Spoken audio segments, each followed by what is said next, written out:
Renata, desculpa. Era só nesse ponto, porque na primeira reunião em que o senhor chama, a CGU, no caso, chama todas as empreiteiras, inclusive a Novonor, que é tema da discussão aqui, o senhor falou para elas, e agora, na audiência que o ministro André Mendonça chama o governo e empreiteiras, também ele convida diretamente o senhor. Então, como é que a gente separa isso da negociação em si?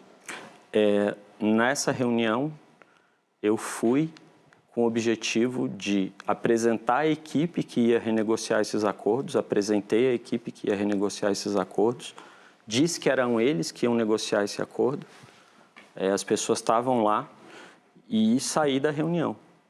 Foi isso que aconteceu. Aliás, o objetivo de eu ir nessa reunião foi exatamente dizer quem que ia participar da negociação e quem que ia tocar toda essa discussão. Deixa eu aproveitar nesse ponto, ministro, porque o que o senhor está dizendo agora é que basicamente o senhor está sendo mais realista que o rei, né? Está tomando medidas até que vão além do que seria exigido do senhor. Esse tipo de aparente conflito de interesses, né, de você ter uma ligação com alguém que advoga, isso é muito comum muitas vezes, por exemplo, no judiciário. A gente vê marido ou esposa de juiz que tem atuação no mercado, isso é permitido. O senhor entende que hoje as leis são brandas para esse tipo de comportamento, que deveria haver uma maior rigidez nas exigências?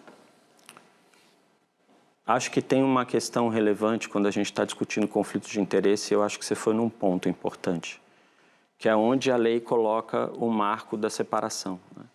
No caso do Poder Judiciário, as regras são regras de impedimento e de suspeição. Então, se eu sou um juiz de um caso, né, e a minha esposa ou o meu irmão atua naquele processo, eu tenho que me declarar impedido. Se é o caso de um amigo meu, por exemplo, eu posso me declarar suspeito, né? Mas não há, por exemplo, nenhuma proibição para que o escritório da esposa de um ministro ou de um juiz, de um ministro supremo, do STJ ou de um juiz, atue naquele tribunal, né? O que eu fiz, especificamente quando eu me afastei do escritório, foi proibir o escritório de advogar na CGU. Isso não era uma obrigação, né? O escritório poderia advogar na CGU e eu me declarar impedido nos casos do escritório, né? Mas foi uma decisão que foi tomada naquele momento e, como você entendeu, mais conservadora do que a lei exigia, né? E eu acho que a decisão agora que eu estou tomando também de sair do escritório, ela é uma decisão conservadora nesse sentido. Uhum. A discussão sobre conflito de interesses é um debate bem relevante. Eu, por exemplo, defendo...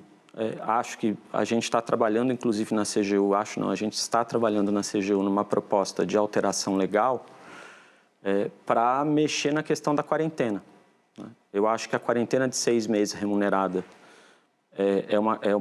é importante, mas eu acho que em relação ao órgão em que aquela pessoa trabalhou, ela deveria ter mais um período sem poder atuar ali, né? Porque a questão da quarentena, Renata, não é só uma questão de informação privilegiada, né? A gente tem que sempre olhar para o remédio em relação à doença que a gente quer curar, né? Informação privilegiada que qualquer um de nós tivermos nas nossas profissões, vocês hoje trabalham numa empresa, depois estão trabalhando em outra, vocês vão ter que manter com vocês e eu também vou ter que manter comigo, para sempre. Eu não posso compartilhar informações privilegiadas. A quarentena é para dar um tempo que depois que você saiu, para você voltar a interagir com aquelas pessoas com quem você trabalhava antes, numa outra posição, e agora, por exemplo, como advogado, ou como consultor, ou qualquer coisa que seja. E aí eu acho que 6 meses é um tempo pequeno para você voltar a interagir naquele órgão.